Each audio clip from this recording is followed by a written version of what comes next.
ओम श्री परमात्मने नमः। प्रिय मित्रों, मैं डॉक्टर कृष्णपाल त्रिपाठी आप सबका हार्दिक स्वागत करता हूं।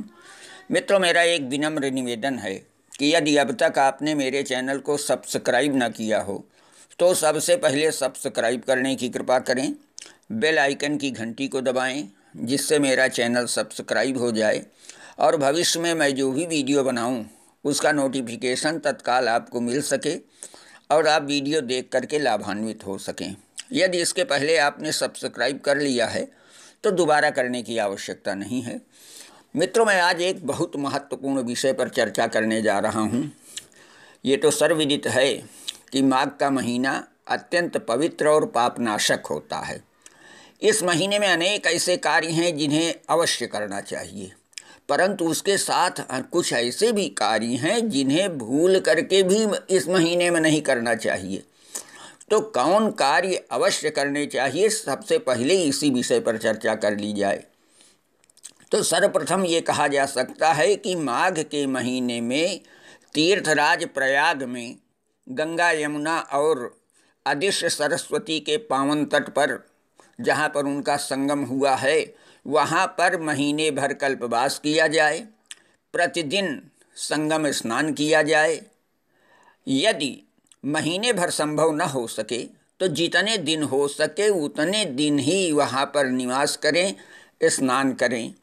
यदि प्रयागराज भी जाना संभव न हो तो काशी, मथुरा, नैमिषारण्य, अयोध्या आदि किसी भी तीर्थ स्थान में जाकर के स्नान अवश्य करना चाहिए। लेकिन ऐसी भी स्थिति हो सकती है कि इन तीर्थ स्थानों पर आप न पहुंच सकें, तो आपको चाहिए कि किसी भी स्थान पर गंगा आदि किसी पवित्र नदी में नित्य स्नान करें। यदि नदी तक स्नान करने की सुविधा न हो तो अपने घर पर ही नित्य स्नान कर लें और गंगा जल हो तो उसे छिड़क लें, तो भी आपको काफ़ी पुण्य प्राप्त हो जाएगा। लेकिन स्नान करने के संदर्भ में एक बड़ी महत्वपूर्ण बात यह है कि माघ के महीने में सूर्योदय के पूर्व ही स्नान करने का विशेष महत्व है। अतः भरसक प्रयास किया जाए कि सूर्योदय के पूर्व ही नित्य स्नान किया जाए। दूसरी चीज़, माघ के महीने में भगवान शिव जी तथा भगवान विष्णु के पूजन का विशेष महत्व माना गया है।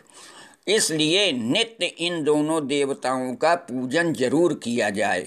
यदि आप विष्णु जी का पूजन कर रहे हैं तो उनके समक्ष ओम नमो भगवते वासुदेवाय इस मंत्र का जप करें।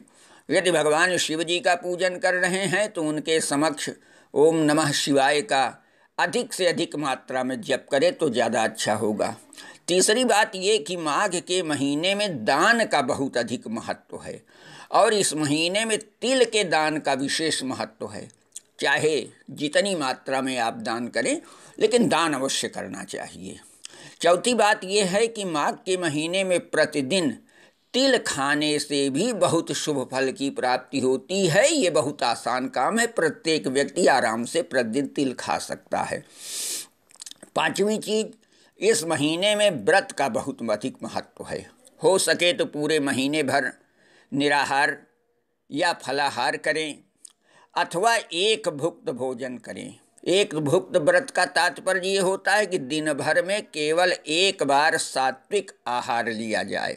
उसमें भी माघ के महीने में खिचड़ी खाने का बहुत अधिक महत्व है।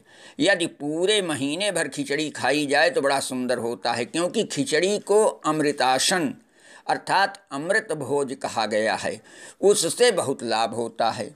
छठवीं चीज़ ये कि पूरे माघ महीने भर प्रतिदिन स्नान के उपरांत भगवान सूर्य नारायण को तांबे के बर्तन में जल, अक्षत, लाल फूल, लाल चंदन और कुश डाल करके सूर्यार्घ्य प्रदान किया जाए तो बहुत अधिक लाभ होता है। लेकिन इन कार्यों के साथ साथ कुछ ऐसे भी कार्य हैं जिन्हें माघ के महीने में नहीं करना चाहिए। वे कार्य इस तरह हैं।